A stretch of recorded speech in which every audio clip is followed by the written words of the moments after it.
Imaginez un monde où la pénurie de sang dans les hôpitaux appartiendrait au passé, où les transfusions d'urgence ne dépendraient pas de la recherche du groupe sanguin compatible en quelques minutes cruciales.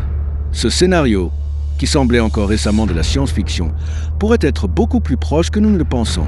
Des scientifiques japonais développent un type de sang universel artificiel, une innovation qui promet de révolutionner la médecine transfusionnelle à l'échelle mondiale.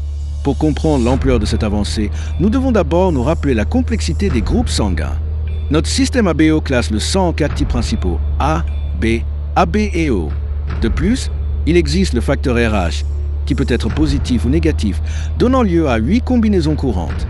La clé de cette classification réside dans la présence ou l'absence de certains antigènes à la surface des globules rouges et d'anticorps dans le plasma sanguin. Ceci détermine la compatibilité entre le donneur et le receveur. Une transfusion de sang incompatible peut déclencher une réaction immunologique grave, voire fatale. Le groupe sanguin O négatif est connu comme le donneur universel, car il est dépourvu des antigènes A et B, ainsi que du facteur RH. Cela permet à ces globules rouges d'être transfusés à des personnes de n'importe quel autre groupe sanguin sans risque de rejet. Cependant, les personnes ayant du sang O négatif ne peuvent recevoir que des transfusions du même type, ce qui génère une forte demande et des problèmes de pénurie fréquents, en particulier en cas d'urgence ou de catastrophe. C'est là qu'intervient la recherche japonaise. L'équipe dirigée par le professeur Hiromi Sakai à l'université médicale de Nara a réussi à créer des globules rouges artificiels universels à partir d'hémoglobine extraite de sang donné périmé. L'hémoglobine, la protéine chargée de transporter l'oxygène dans les globules rouges, est encapsulée dans une enveloppe lipidique protectrice.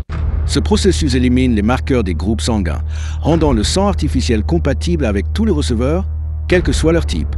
L'un des avantages les plus significatifs de ce sang artificiel est sa durée de conservation. Alors que le sang donné a une durée de vie limitée à quelques semaines, le sang artificiel pourrait être stocké jusqu'à 2 ans à température ambiante et jusqu'à 5 ans réfrigéré. Cela résoudrait les problèmes logistiques associés au stockage et au transport du sang, en particulier dans les zones reculées ou lors d'urgence où l'infrastructure de réfrigération peut être limitée ou inexistante. De plus, en utilisant de l'hémoglobine de sang donné qui n'est plus apte à la transfusion directe, on optimise l'utilisation d'une ressource précieuse et on pourrait réduire le gaspillage. Le processus assure également l'absence de virus et d'autres agents pathogènes, augmentant ainsi la sécurité des transfusions. Actuellement, des essais cliniques avec des volontaires sont en cours pour évaluer la sécurité et l'efficacité de ce sang artificiel. Si les résultats sont positifs, on espère qu'il pourra être disponible pour une utilisation pratique au Japon vers l'an 2030. L'impact d'un type de sang universel serait immense. Tout d'abord, cela éliminerait la nécessité d'effectuer des tests de compatibilité sanguine avant une transfusion d'urgence, ce qui ferait gagner un temps crucial dans des situations où chaque seconde compte. Cela serait particulièrement bénéfique dans les cas de traumatisme grave, d'accidents ou de chirurgie complexe où une transfusion massive et immédiate est nécessaire, sans connaître le groupe sanguin du patient.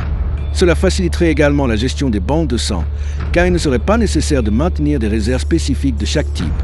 Un seul type de sang universel simplifierait l'inventaire et assurerait une plus grande disponibilité pour tous les patients. Pour les personnes ayant des groupes sanguins rares, qui ont souvent des difficultés à trouver des donneurs compatibles, le sang universel représenterait une solution vitale, garantissant leur accès aux transfusions lorsqu'elles en ont besoin.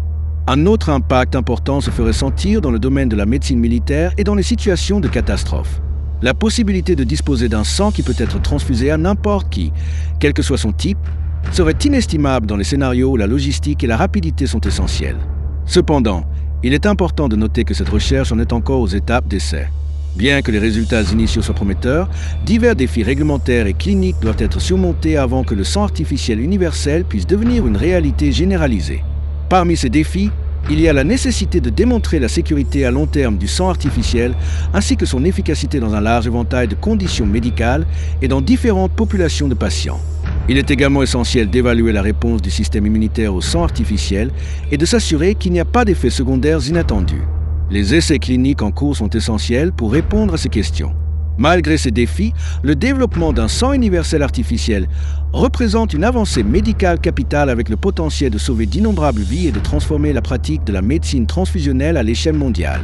Pour les explorateurs qui nous accompagnent aujourd'hui, cette découverte nous rappelle le pouvoir de la recherche scientifique pour dépasser les limites du possible et offrir des solutions innovantes à des problèmes médicaux complexes.